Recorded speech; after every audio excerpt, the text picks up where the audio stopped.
हाय champions, कैसे हैं? उम्मीद करता हूं कि आप अच्छे होंगे और स्वागत है आपका शांति हरि सुधन्य चांद पब्लिक स्कूल के आपके प्लेटफॉर्म ऑनलाइन प्लेटफॉर्म पे। और यहां शुरू करते हैं क्लास 10 का जो रिवीजन चल रहा है, रैपिड रिवीजन। उसमें से आज जो टॉपिक है हमारे पास वो लास्ट चैप्टर बायोलॉजी का। बस याद रखना है ये लास्ट चैप्टर है। अगर आपने मेरा ये बायोलॉजी का जो भी चैप्टर आपसे छूट गया हो तो वो प्लेलिस्ट में जाकर आप देख सकते हैं, वो सारे अवेलेबल है आपके रिवीजन के लिए, सब उस पे डाला जा चुका है। और ये लास्ट चैप्टर है आपका। इसके बाद हम लोग क्या करेंगे, previous year question, top selected question guess करेंगे हम लोग और देखेंगे कि कितना आप बनाते हैं। ठीक है, तो आज देखते हैं हम लोग फर्स्ट चैप्टर आवर एनवायरनमेंट का सबसे फर्स्ट क्वेश्चन हम लोग देखते हैं।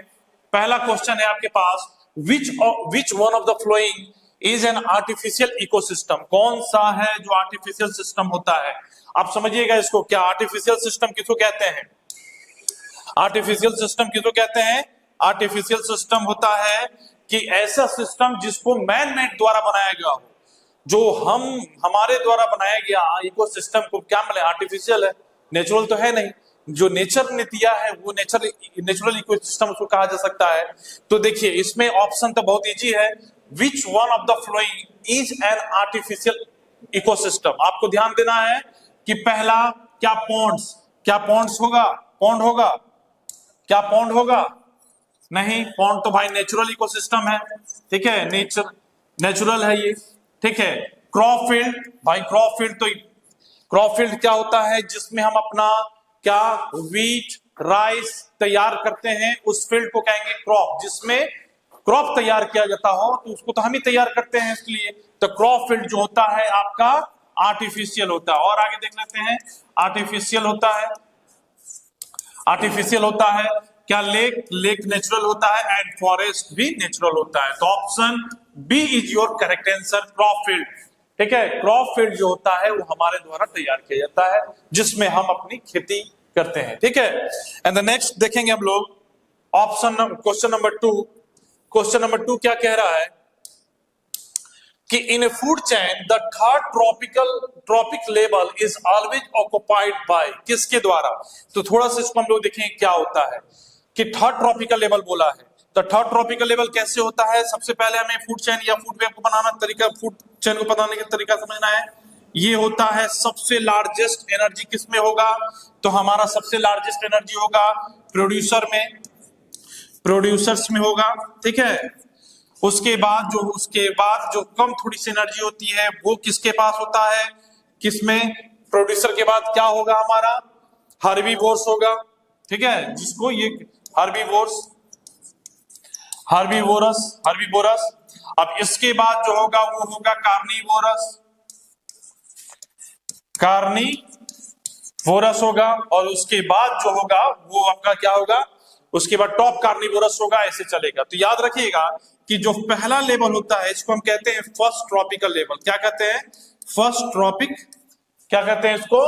ट्रॉपिक लेवल कहते हैं। ठीक है, ये फर्स्ट ट्रॉपिक लेवल होता है। जो सेकेंड जो होता है उसको कहते हैं हम लोग सेकेंड ट्रॉपिक लेवल। ठीक है, trophic level. And the third को कहते हैं हम लोग थर्ड ट्रॉपिक्स लेवल।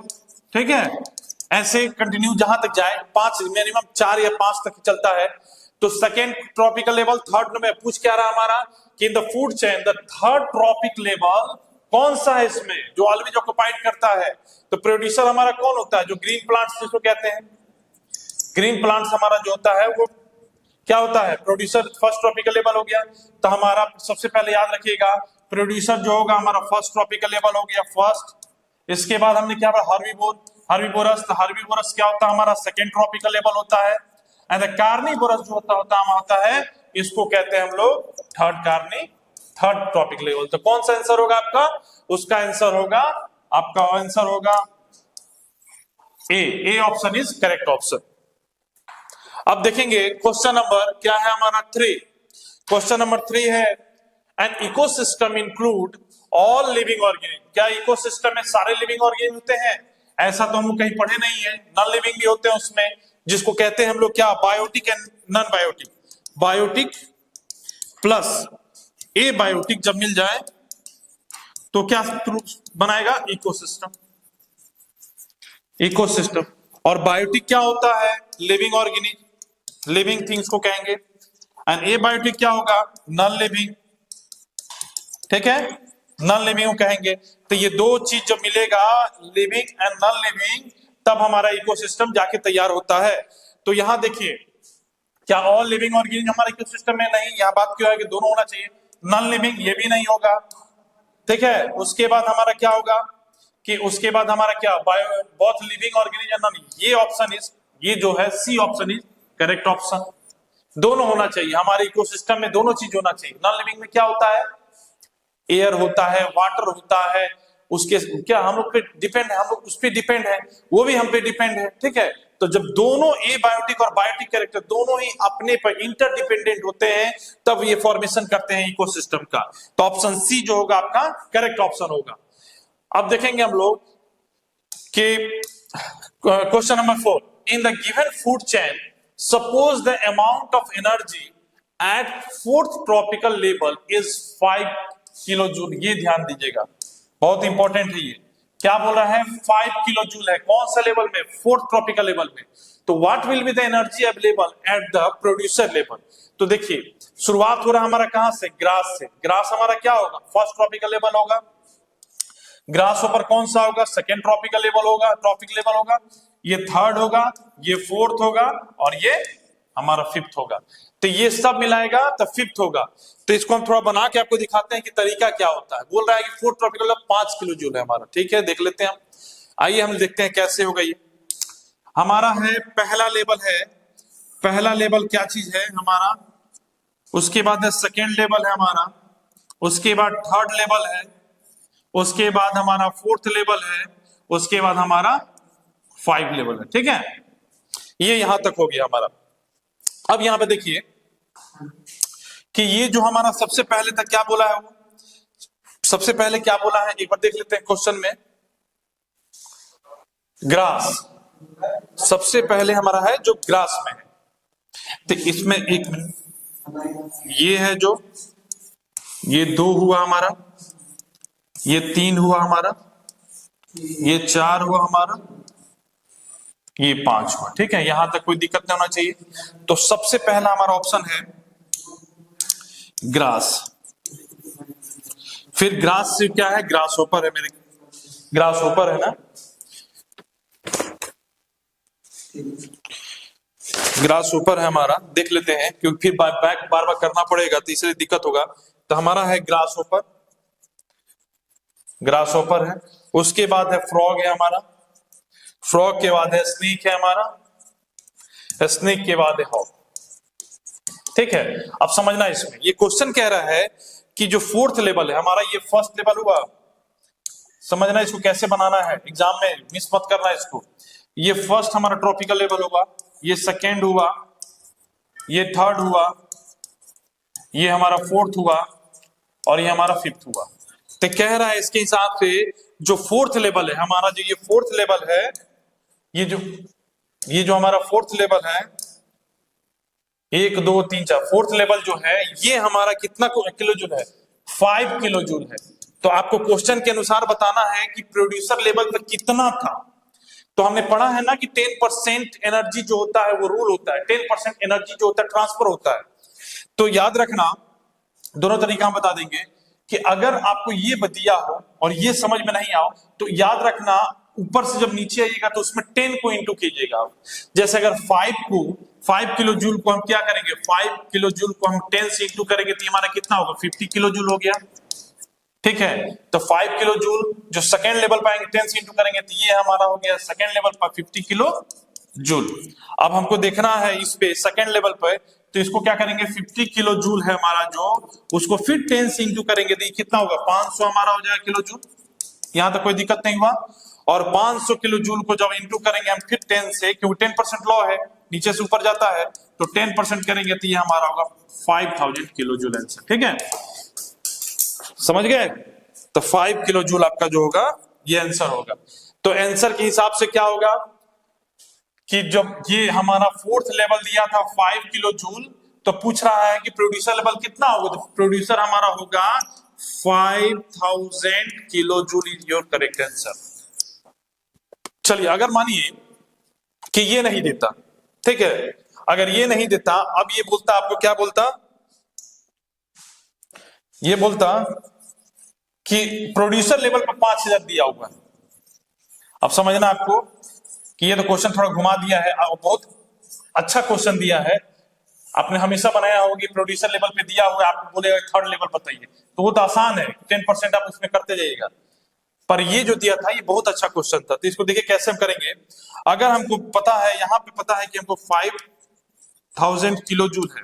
अब हमको बोल रहा है कि जो हॉक है ये क्या होगा, 1 2 3 4 5, फिफ्थ जो है, फिफ्थ ट्रॉपिक लेवल पर कितना एनर्जी जाएगा। तो कैसे करेंगे, 10% रूल क्या बोलता है कि 10% रूल ही ट्रांसफर होगा, 90% वो अपने आप में क्या करता है, रिस्पिरेशन करके अपने बॉडी और सेल्स को ग्रोथ करने में हेल्प करता है, और 10% ही वो अपर ट्रॉपिक लेवल को पास करता है। तो मानिए कैसे करेंगे, तो 5000 किलो जूल है। अब इसको 10% का लॉ क्या बोलता है हमारा, 10% लॉ जो है ये एनर्जी ट्रांसफर होना चाहिए आपके ऊपर वाले सक्सेसिव ट्रॉपिक लेवल में। तो 5000 का 10% निकालेंगे, 10% कितना होगा, 1 0 कट गया, 1 0 यहां से कट गया, तो कितना हो 500, तो ये हमारा हो गया 500 किलो जूल। अब हमको पता कर रहा है यहाँ, फिर 500 किलो जूल को फिर 10% से हम करेंगे, 10% 0, एक कट गया, एक कट गया, तो अगला कितना होगा 50 किलो जूल। 10% ही पास होता है, फिर 10% का हम क्या करेंगे, 10% को फिर 100 से करेंगे, तो ये कट गया, ये कट गया, तो ये हमारा हो गया 5 किलो जूल। यहां तक कोई दिक्कत नहीं होगा। अब 5 किलो जूल का भी 10% निकालिए, तो 10% निकालेंगे कितना होगा, 0 0 कट गया, और ये कितना होगा, 5 को अगर हम 10 रखते हैं तो कितना होगा, 0.5 किलो जूल होगा। तो इसका कितना हो जाएगा, 0.5 kilo joule is your answer. समझ गया, दोनों तरह से मैं हम समझा दिए कि आपको कैसे करना है, कि अगर फिफ्थ लेवल पर दिया हुआ है और लोअर लेवल का आपको पता करना है, तो क्या करना होगा कि वो 10 को इंटू कर दीजिएगा, आसान हो जाएगा। आपको 10 को सिर्फ इंटू करना है, जितना लेवल पर दिया हुआ है वो नेक्स्ट लेवल पर जाएगा। और अगर प्रोड्यूसर में दिया हुआ है और आपको बोल रहा है कि फिफ्थ लेवल पर बताइए, तो 10% जितना आएगा वो सक्सेसिव मतलब अपर लेवल ट्रॉपिक लेवल पर उतना आपको पास हो जाएगा। तो इसमें हमको लगता है कोई दिक्कत नहीं होगा, इसमें कोई भी डाटा दिया जा सकता है आपको फंसाने के लिए, तो ध्यान रखना है और हड़बड़ाना नहीं है। तो आंसर क्या होगा हमारा, आंसर क्या होगा, ये तो बता दिए हम आपको। यहाँ पे प्रोड्यूसर लेवल क्या होगा, 5000 kilo joule is your answer, ठीक है। तो option D is your correct answer, ठीक है, इसमें कोई दिक्कत नहीं हुआ होगा। 10% का रूल का फॉलो करना है। क्वेश्चन नंबर हम देखेंगे फिफ्थ। क्वेश्चन नंबर फिफ्थ हमारा क्या कह रहा है, accumulation of non biodegradable pesticide. याद रखिएगा, पेस्टिसाइड क्या होता है, पेस्टिसाइड जो पेस्ट को कंट्रोल करता है, ठीक है। वीडीसाइड भी होता है, और खेतों में भी क्या होता है, जो छिड़काव हम करते हैं पेस्टिसाइड्स का, उसका भी रन ऑफ होकर वो क्या जाता है, वाटर में मिलता है, उसको यूट्रोफिकेशन कहते हैं। बहुत चीजें पढ़ना है in the food chain, increasing amount of each higher tropical level is known as, क्या कहेंगे उसको, हम क्या कहेंगे, देखिए जैसे अगर किसी पानी में, जैसे ये आपका हो गया वाटर हो गया, मतलब आपको बोल रहे हैं जैसे कि वाटर हो गया, ये वाटर में अगर वाटर में कहीं ना कहीं से पेस्टिसाइड रन ऑफ होके इसके पास आ जाता है, ठीक है, तो अगर इसके पास अगर 1 ppm है, ठीक है, 1 ppm अगर इसके पास वो जो भी है, माने डीडीटी हम ले लेते हैं, डीडीटी आजकल बंद हो गया है क्योंकि नॉन बायोडिग्रेडेबल है। अगर इसका जब भी छिड़काव किया जाता था तो ये आपको आपके वाटर बॉडी को और आपको ये सब को क्या कहता था, पॉल्यूट करता था, और ये ना ही समय के साथ ये डिसॉल्व या डिकम्पोज नहीं होता था। इसीलिए सरकार ने डीडीटी का छिड़काव और डीडीटी को बैन कर दिया due to non biodegradable property. तो वाटर में अगर 1 ppm क्या आ रहा है आपका, डीडीटी आ रहा है, तो वाटर में कनेक्टिंग क्या होगा, अगर उसको जू प्लैंकटन खा रहा है, या सॉरी प्लैंकटन हो रहा है, प्लैंकटन अगर खाता है, प्लैंकटन ने किसी तरह इनगल्फ कर लिया, तो ये 5 ppm जाएगा, ठीक है। अगर ये 5 ppm से जू प्लैंकटन खाता है, जू प्लैंकटन लेता है, तो ये 10 ppm जाएगा। और इस तरह से अगर मछली खाती है, अगर फिश इसको फीड करती है तो यहाँ पर मानिए 15 ppm जाएगा। अगर आप इसको इनगल्फ करते हैं या आप अगर इस फिश को, ये कॉन्टामिनेटेड फिश को अगर आप क्या करते हैं, फीड करते हैं, तो you are contaminated with higher concentration of DDT, you are infected. जो ह्यूमन बींग्स होंगे, अगर ह्यूमन बींग्स जो होता है, ठीक है, ह्यूमन बींग्स जो होंगे अगर वो खाते हैं तो उनमें क्या है 20 ppm हो गया। तो ये कहने का मतलब ये है बायोमैग्निफिकेशन का कि कॉन्सेंट्रेशन जो होता है पेस्टिसाइड्स का, वो जैसे जैसे लेयर, जैसे जैसे ट्रॉपिकल लेवल अपर, जितना ऊपर जाएगा, जितना हाईएस्ट ट्रॉपिकल लेवल पे जाएगा, वो उतना ही ज्यादा कॉन्सेंट्रेशन उसके शरीर में या वो उसके बॉडी में इन्फेक्ट करेगा। ठीक है, तो इसको कहते हैं यूट्रोफिकेशन है, इसको कहते हैं बायोमैग्निफिकेशन यूज करेक्ट आंसर। ठीक है, इस ट्रॉपिकल लेवल पर वो इंक्रीज करता है। And the next 6 number, question number 6 आपका क्या कह रहा है? क्वेश्चन नंबर 6 कह रहा है depletion of ozone is mainly due to, ozone का डिप्लेशन होने का कारण क्या है? आप घर में फ्रिज यूज करते होंगे, आप घर में AC यूज करते होंगे, तो आपको ये पता नहीं है कि जितना मजा आपको आता होगा वो ठंडा हवा लेके, पर उतना ही आपको क्या जो आपके नेचर है उसको उतना खामियाजा भुगतना पड़ता है। आप क्या करते हैं, नेचर को कष्ट देकर आप अपने आप को क्या करते हैं, अपने आप को मतलब कहते हैं कि आप वो कंफर्टेबल लाइफ जीते हैं। पर पता है कि जितना भी AC यूज करते हैं आप, या जितना भी रेफ्रिजरेटर यूज करते हैं, उन सब में क्या होता है, CFC, जो सबसे खतरनाक, ये प्राइमरी पॉल्यूशन है, पॉल्यूटेड ये सब्सटेंस है। प्राइमरी जो है, प्राइमरी है ये पॉल्यूशन वाला, ये प्राइमरी पॉल्यूटेड सब्सटेंस है जो कि आपके नेचर को हानि पहुंचाता है। आपको पता है AC में KFC का क्या होता है, रिसाव गैस का यूज होता है, रेफ्रिजरेशन में भी CFC का यूज होता है। तो ये सब चीज क्या करता है आपको नेचर में? अब देखिए, जैसे CFC क्या चीज से बना है, इसका नाम ही है क्लोरोफ्लोरोकार्बन। ठीक है, इसमें क्या चीज का मिक्सचर है, एक तो है क्लोरीन का, एक है आपका फ्लोरीन का, एक है आपका कार्बन का, ये तीनों मिलकर क्लोरोफ्लोरोकार्बन बनाते हैं। और ये जैसे ही CFC क्या करता है, अल्ट्रावायलेट रेज से रिएक्ट करता है, तो क्या करेगा, ये क्लोरीन रिलीज करता है, ये क्लोरीन गैस का रिलीज करता है। और क्लोरीन क्या करेगा, क्लोरीन ही डैमेज करेगा किस चीज को, आपके ओजोन लेयर को डैमेज करेगा, ओजोन लेयर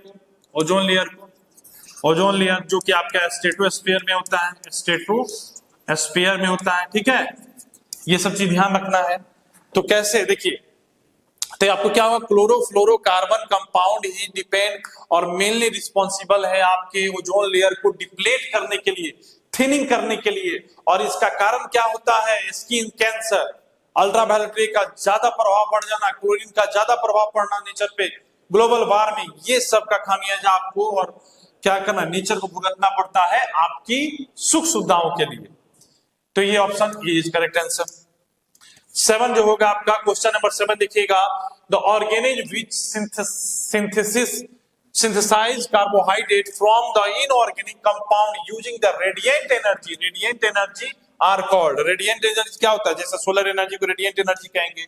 तो ऑटोमेटिक देखिए, जो समझदार होंगे वो समझ जाएंगे कि ये क्या बोल रहा है।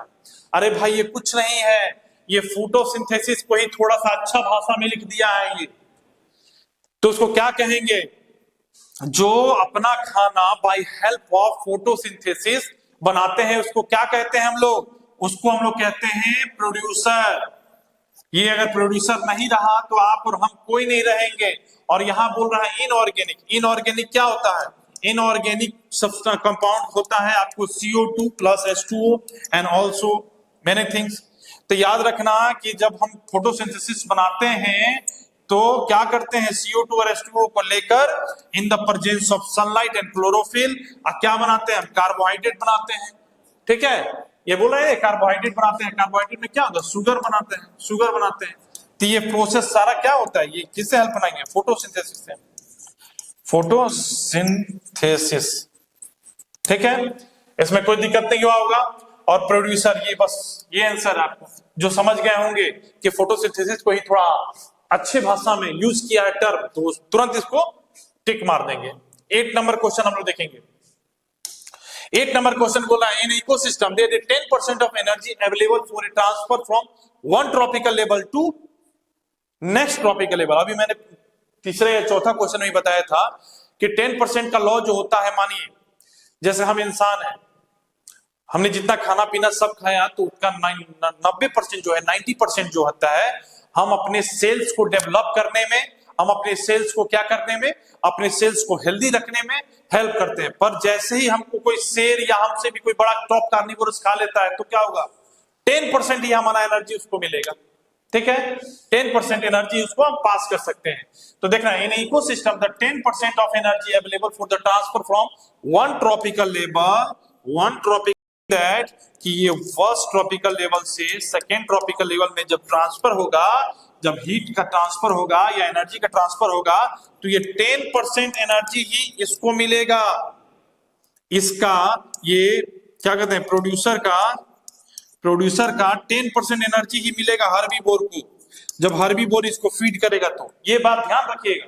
90% पूछता है क्वेश्चन कि 90% कहां गया, तो 90% ये प्रोड्यूसर खुद हेल्प करेगा अपने शरीर को या अपने प्लांट्स को क्या करने में, ग्रोथ करने में।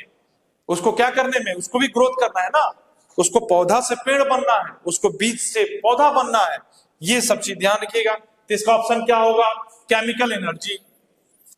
फोटोसिंथेसिस या कोई भी प्रोसेस होता है वो केमिकल एनर्जी होता है, ठीक है। ऑप्शन 9 देखेंगे हम लोग। ऑप्शन 9 हमारा क्या कह रहा है, ऑप्शन 9 कह रहा है organism of the higher tropic level which feed on the several type of organism belonging to lower tropical level constitute the, क्या कि जब एक हायर ट्रॉपिकल लेवल से फीड कोई सेवरल टॉपिक, मतलब देखिए कि एक अगर ग्रास है, ठीक है, एक ग्रास है, तो ग्रास को कौन कौन खाएगा, ग्रास को यहाँ ग्रास होपर भी तो खा रहा है, ग्रास होपर भी खा रहा है, पर यहाँ रैबिट भी खा रहा है, ठीक है, ठीक है। इस रैबिट को कौन, एक टाइगर भी खा रहा है, ठीक है। तो एक मानी कोई आपको क्या करते हैं कि रैबिट को एक कोई उससे छोटा एनिमल ले लेते हैं, उनको क्या कि फॉक्स में, मानी फॉक्स भी खा रहा है। तो ये क्या होता है कि ये यूनिक, मतलब कि कोई एक ये डायरेक्शन फॉलो नहीं करता, हर ऑर्गेनिज्म अपने अपने, देखिए ऑर्गेनिज्म है हायर ट्रॉपिकल, जो हायर ट्रॉपिकल लेवल के होते हैं वो फीड करते हैं, उनको डिफरेंट टाइप से फीड कर सकते हैं, उनका जो डिफरेंट डायरेक्शन, कोई जरूरी नहीं कि वो सीधे आपको क्या घास सिखाए, घास नहीं खाए, ग्रास हॉपर को देख सकता है। तो डिफरेंट टाइप्स ऑफ इंटरकनेक्टेड जो फूड चेन होते हैं उसको हम कहते हैं फूड वेब। फूड वेब होता है जब फूड चेन का इंटरकनेक्टेड होता है एक दूसरे से डिफरेंट वे में, उसको हम कहते हैं, क्या कहते हैं, फूड वेब। याद रखना ये सब चीज को, हायर ट्रॉपिकल लेवल पे ये ज्यादा सुविधाएं रहती है। यहां देखेंगे question number 10, flow of energy in an ecosystem is always, क्या होता है, ऑलवेज क्या होगा, मानो ये जो हमारा है, ये है, ये हमारा क्या हो गया, एनर्जी लेवल बना दिया, पिरामिड बना रहे हैं, ठीक है, मतलब कि एनर्जी लेवल है। तो जब भी एनर्जी पास करेगा तो हर्बीवोर हमारा ये पता है ना, प्रोड्यूसर है, ये हर्बीवोरस है, ये कार्निवोरस है, ये टॉप कार्निवोरस है। तो हम कैसे पास करते हैं, प्रोड्यूसर से ही ना एनर्जी जाएगा, प्रोड्यूसर से ही एनर्जी जाएगा। ऐसा कभी देखे हो कि हर्बीवोर को प्रोड्यूसर खा ले, नहीं ना खाएगा, हर्बीवोर ही फीड करेगा प्रोड्यूसर को, हर्बीवोर ही फीड करेगा प्रोड्यूसर को। गाय घास ही खाएगी, गाय चूहा या कुछ नहीं खाएगी। या तुम कभी देखे हो कि गाय को घास खा गया हो, कभी प्रोड्यूसर ही हर्बीवोर को खा लिया हो, नहीं। तो एक ही डायरेक्शन इसका होता है, जब भी ये जाएगा ये यूनी डायरेक्शनल ही होगा, यूनी डायरेक्शनल ही होगा, ना कि कभी प्रोड्यूसर को खा लिया कभी हर्बीवोर ही खा लिया प्रोड्यूसर को, ऐसा कभी नहीं होता है। ये प्रोसेस ही बना है इस तरह का कि प्रोड्यूसर को हर्बीवोरस खाएगा, हर्बीवोरस को कार्निवोरस खाएगा और कार्निवोरस को टॉप कार्निवोरस खाएगा। तो ये प्रोसेस होता है यूनी डायरेक्शनल, एक ही डायरेक्शन इसमें होता है, बाई डायरेक्शनल इसमें कुछ नहीं होता है। थोड़ा दिमाग लगा के देखो कि हम खा सकते हैं मटन, हम खा सकते हैं चिकन, क्या चिकन और मटन जो होते हैं, जो कि चिकन है, क्या हमको खा सकती है, नहीं खा सकती। तो ये किसी भी तरह से कोई डायरेक्शन नहीं हो, एक ही डायरेक्शन होगा, यूनिडायरेक्शनल होगा। हम अगर चिकन खा रहे हैं तो वो क्या होगा, हम टॉप कार्निवोरस हो गए, वो हमारे से नीचे के कार्निवोरस हो गए, कार्निवोरस नहीं, वो हमारे लिए क्या हो गए, प्रोड्यूसर्स हो गए, हर्बीवोरस हो गए। तो इस तरह से आपको देखना है। 10 नंबर क्वेश्चन है, कुछ क्वेश्चन कॉमन सेंस से ही बनता है, हर चीज को आप सोचिएगा कि याद कर लें, तो ऐसा नहीं होता। The flow of carnivorous, the flow of energy in ecosystem is always, एक ही क्वेश्चन, अच्छा 10 है।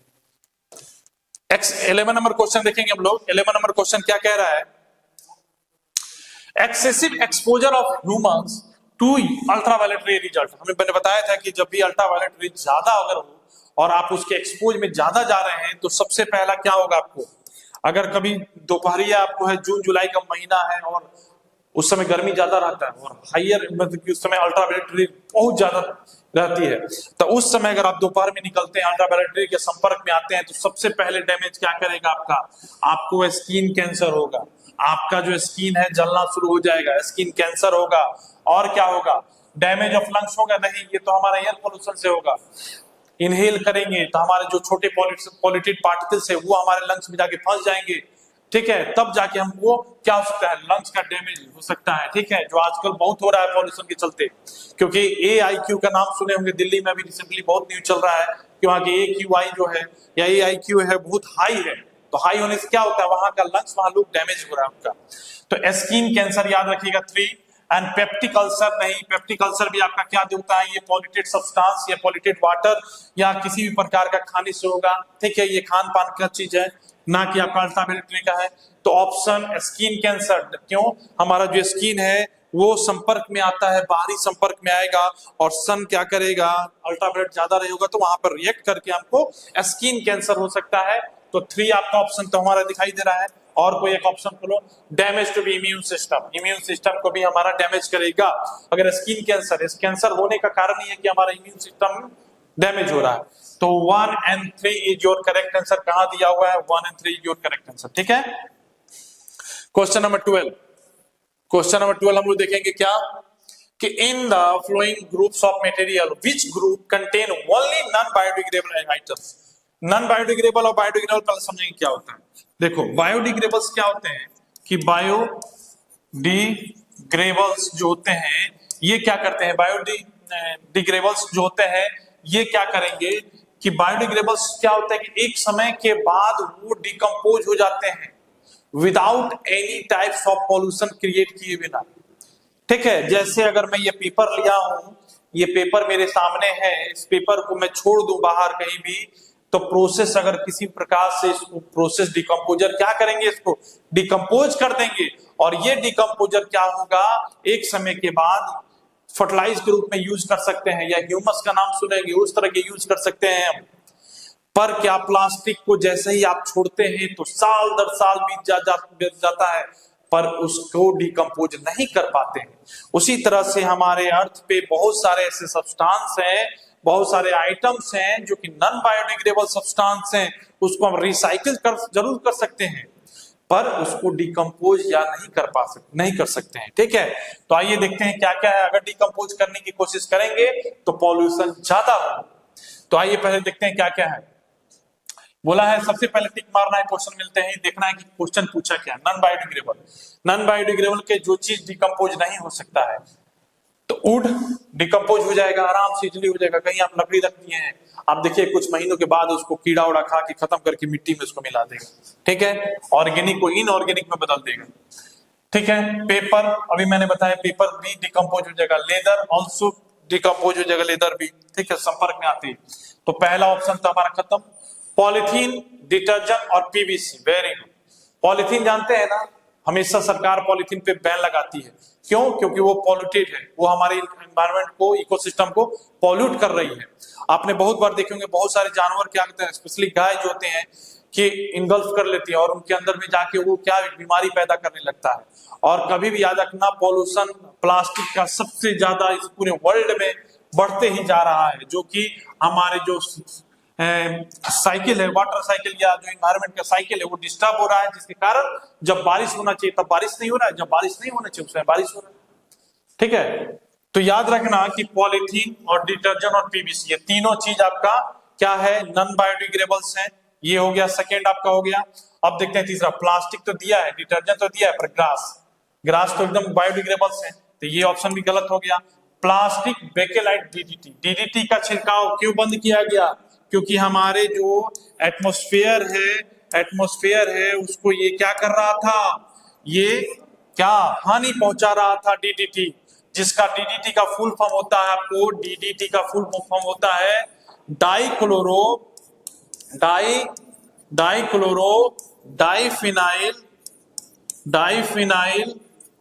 टेट्राक्लोरोइथेन। देखना, अगर करेक्ट करना कमेंट में अगर मैं गलत हूं तो। डाइफिनाइल टेट्राक्लोरोइथेन डीडीटी का बोलते हैं। और आज हर नगर निगम में जहां भी जाएगा डीडीटी का छिड़काव बंद कर दिया गया, क्योंकि ये हमारे एटमॉस्फेयर को, हमारे वाटर बॉडी को ये क्या कर रहा था, हानि पहुंचा रहा था। तो इसकी जगह पर कोई अल्टरनेटिव यूज होता है, तो ये नॉन बायोडिग्रेडेबल। तो ऑप्शन 2 and 4 कहां दिया है, 2 and 4 is your correct answer. चलिए ऊपर देखेंगे हम लोग। Which of the following limit the number of tropical level in food chain? किसी भी फूड चेन का एक लिमिट होता है। ये थोड़ी है कि पूरा 15-16 फूड चेन जाएगा, नहीं, क्योंकि उसमें एनर्जी ट्रांसफर करना होता है। कितना परसेंट? 10% एनर्जी। तो एक समय के बाद कोई ना कोई ट्रॉपिकल लेवल के पास जाके शून्य हो जाएगा। तो किसको हम देखेंगे इसमें? Decrease in energy at the higher tropical level. इसका ऑप्शन अभी बताए हैं, पिछला स्लाइड में ही आपको बताया है इसका, कि बता के कि ट्रॉपिकल लेवल्स कैसे डिपेंड करते हैं और क्या दिक्कत होता है। तो decrease in the higher tropical level is your correct answer. यही होता है जो लिमिट करता है आपके फूड चेन को। अब देखिए ऑप्शन है आपका 14 number, which of the statement is incorrect. सबसे पहले जब क्वेश्चन मिलता है तो क्वेश्चन को पढ़ना सीखिए सबसे पहले कि क्या क्वेश्चन पूछ रहा है। इनकरेक्ट बोला है, इनकरेक्ट, पर आप मार के क्या आ रहे हैं आंसर में? करेक्ट मार के आ रहे हैं। और खुश है कि पूरा गेम बहुत अच्छा बनाया है, पर गलती कहां कर दिया आपने हड़बड़ी में, कि इनकरेक्ट। तो सबसे पहले आपको क्या करना है, एकदम ध्यान से पेशेंसली क्या करना है कि क्वेश्चन पढ़ना है, क्वेश्चन पूछ क्या रहा है। तो इनकरेक्ट सबसे पहले क्वेश्चन मिलते हैं, उसको यहाँ हाईलाइट कर दो कि इनकरेक्ट पूछा। अब क्वेश्चन हम देखेंगे, all green plants and blue green अलगे आर द प्रोड्यूसर। ये तो सही है भाई, इनकरेक्ट तो है नहीं, एकदम सही है, सब प्रोड्यूसर होते हैं। Green plants get their food from the organic compound, यही तो मामला फंस गया। ऑर्गेनिक कंपाउंड से हम क्या, फोटोसिंथेसिस ऑर्गेनिक कंपाउंड से बनता है? नहीं, photosynthesis CO2 plus H2O and water मिलके क्या बनाते हैं? ये कभी भी याद रखिएगा, ग्रीन प्लांट जब भी फोटोसिंथेसिस करता है, सिंथेसिस करेगा तो किससे करेगा? इनऑर्गेनिक सब्सटेंस से, इनऑर्गेनिक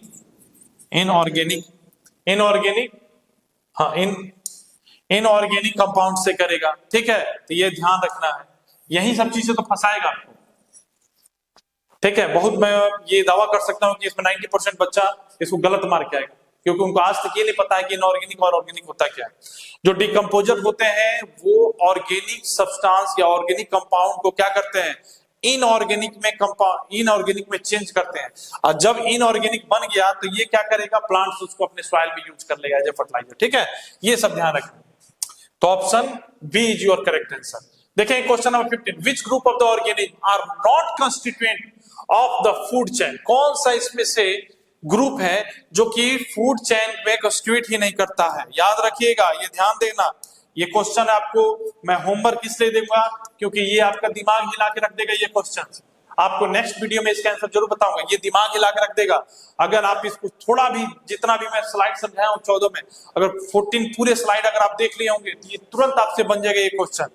बहुत अच्छा है, इसको मैं अगर VBI कहता हूं, क्योंकि CBSE इसी तरह क्वेश्चन में आपको फंसाना चाहेगा। ये आपका होमवर्क रहेगा, क्वेश्चन नंबर 15, ध्यान रखिएगा। क्वेश्चन नंबर 16 देखते हैं। क्वेश्चन नंबर 16 हमारा बोल रहा है,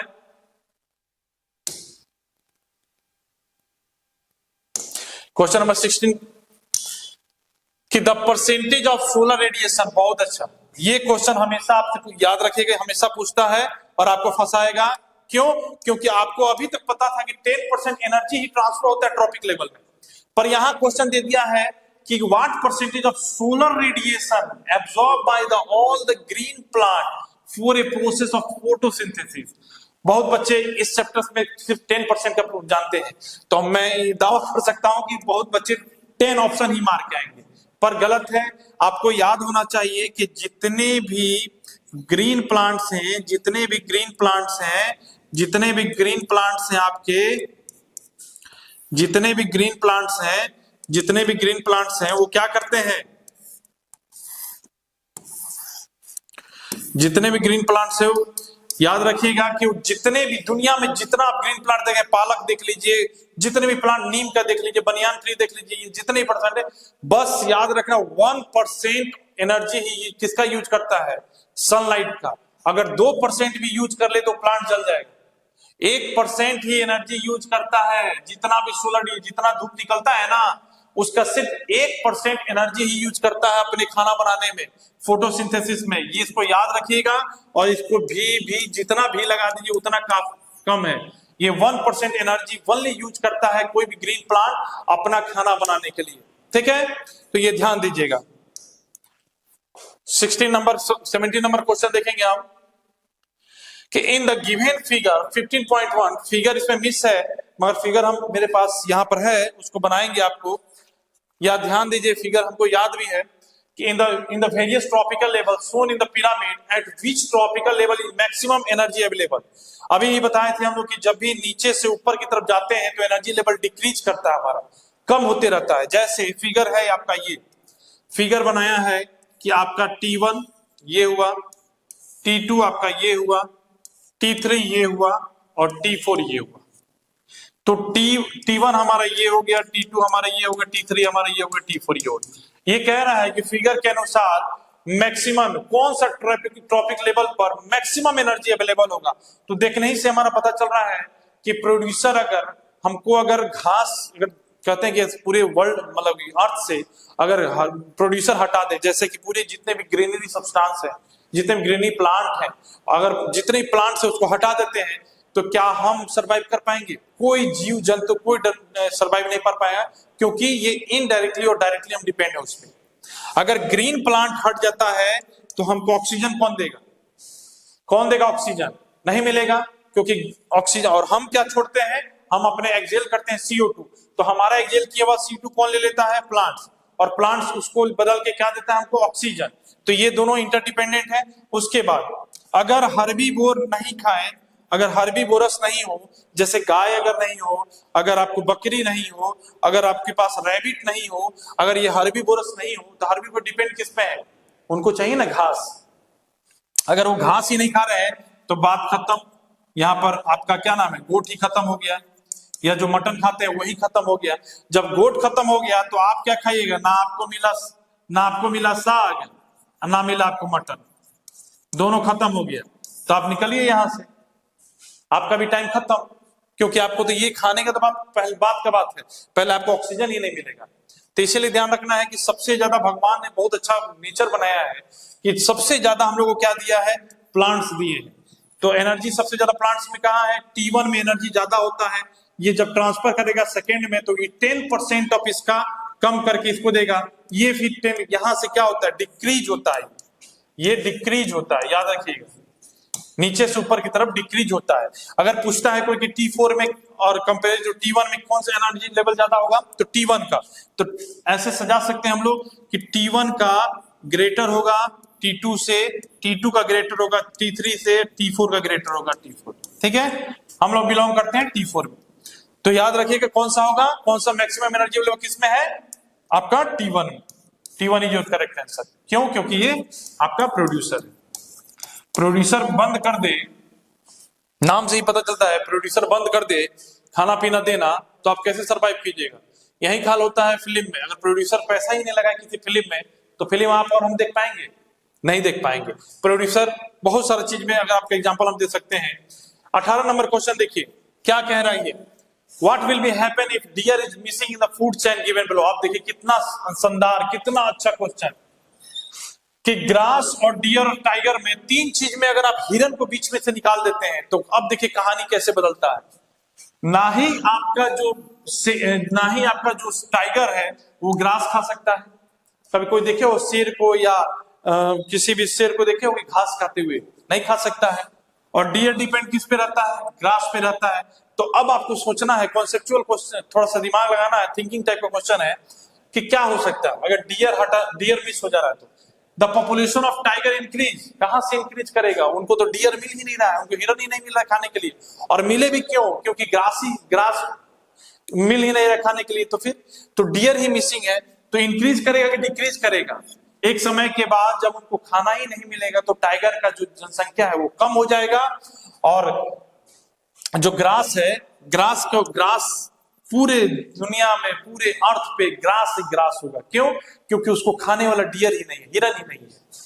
तो क्या चीज होगा, ग्रास जो है आपका, उसका पॉपुलेशन बढ़, मतलब ग्रास का जो है इंक्रीज हो जाएगा पॉपुलेशन, और टाइगर का जो है वो आपका डिक्रीज हो जाएगा। क्यों हो जाएगा? क्योंकि ग्रास को खाने वाले जो डियर है वो नहीं है, और टाइगर का क्यों कम हो जाएगा? क्योंकि टाइगर को खाना में क्या चाहिए, मांस चाहिए, ना कि साग भात खाता है।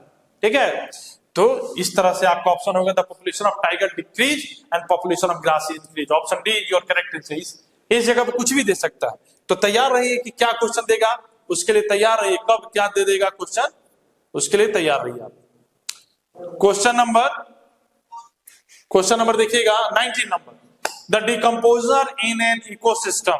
डिकम्पोजर ऑफ इकोसिस्टम क्या होगा?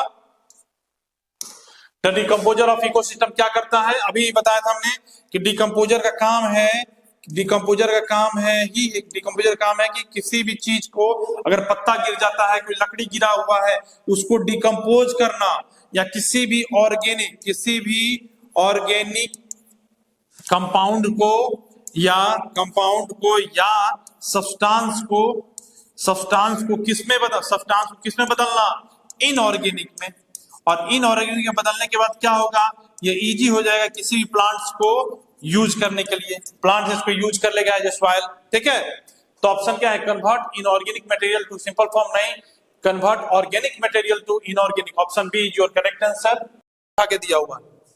एंड क्वेश्चन नंबर 20 आपका क्या कह रहा है, देखिए यहाँ पे, if a grasshopper is eaten by the frog. देखिए ग्रास हॉपर जानते हैं, जो ग्रास को खाता है, तो अगर grasshopper is eaten by a frog then the energy transfer will be form of कैसा, ग्रास हॉपर को किसने खा लिया। आप देखिए यहाँ पे क्वेश्चन कितना अच्छा बना है। हम सबसे पहले देखेंगे ग्रास, समझना, अब ग्रास को किसने खाया, ग्रास हॉपर को किसने खाया है, फ्रॉग। तो समझना कितना अच्छा से, ग्रास हमारा क्या होगा, फर्स्ट ट्रॉपिकल लेवल होगा, ये सेकेंड होगा हमारा, और ये हमारा थर्ड होगा। ठीक है, इसको कह सकते हैं प्रोड्यूसर, इसको कह सकते हैं हम क्या करें, हर्बीवोरस। ठीक है, और इसको कह सकते हैं हम क्या, कार्निवोरस। तो समझना कैसे होगा, तो क्वेश्चन बोल रहा है, सबसे पहले क्वेश्चन मिलते इस तरह के चैन में इसको सजा लेना चाहिए, इसको इसमें फिट कर लेना चाहिए। If a grasshopper eaten by the frog, grasshopper को कौन खा रहा है, फ्रॉग, तो then the energy transfer will be form of producer to decomposer. नहीं, प्रोड्यूसर डिकम्पोजर है नहीं, ये तो आपका हर्बीवोरस है। प्रोड्यूसर टू प्राइमरी कंज्यूमर, ये भी नहीं हो सकता है, प्रोड्यूसर को थोड़ी खा रहा है, ये ग्रास हॉपर को फ्रॉग खा रहा है। Primary consumer to be secondary consumer, this is your correct answer. जो हर्बीवोरस होते हैं ये प्राइमरी कंज्यूमर होते हैं। ठीक है, और फ्रॉग जो होगा ये सेकेंडरी कंज्यूमर होगा। तो अगर फ्रॉग ग्रास हॉपर को खा रहा है तो किसको खा रहा है, प्राइमरी कंज्यूमर को खा रहा है, कौन, सेकेंडरी कंज्यूमर में ट्रांसफर हो रहा है। ठीक है, तो option C is your correct answer. And the last 21 number question, ये आपका लास्ट क्वेश्चन है। Disposable plastic plates should not be use because, नहीं यूज करना चाहिए हमको डिस्पोजेबल जितना भी होता है। आप देखें व्हाइट कलर का, बारात में जाइएगा, व्हाइट कलर का आपको प्लास्टिक का गिलास मिलता है, उसको नहीं यूज करना चाहिए। कारण क्या है, क्योंकि है तो प्लास्टिक ही, और उसको आप जब फेंक देते हैं तो वो डिकम्पोज होता नहीं है, उसको कोई भी जो है डिकम्पोजर उसको तोड़ नहीं पाता है सिंपल फॉर्म में। ठीक है, तो क्या होता है, वो आपके क्या करता है, वो कहीं ना कहीं हमारे इन्वायरमेंट को, हमारे नेचर को वो हानि पहुंचाता है। इसीलिए because they are non biodegradable material, वो किसी भी प्रकार से उसको हम तोड़ नहीं पाते हैं, कोई भी डिकम्पोजर उसको डिग्रेड नहीं कर पाता है। तो ऑप्शन क्या होगा हमारा, option D is your correct answer. D जो आपका ऑप्शन होगा वो करेक्ट आंसर होगा। ठीक है, आई होप आपने एंजॉय किया होगा। इसके लिए डी जो है आपका करेक्ट आंसर है। ठीक है, और मिलते हैं फिर न्यू क्लास में आपके साथ। थैंक यू इतना के लिए, और मिलते हैं न्यू क्लास में फिर आपके साथ एक नए चैप्टर के साथ। तब तक के लिए जय हिंद, जय भारत।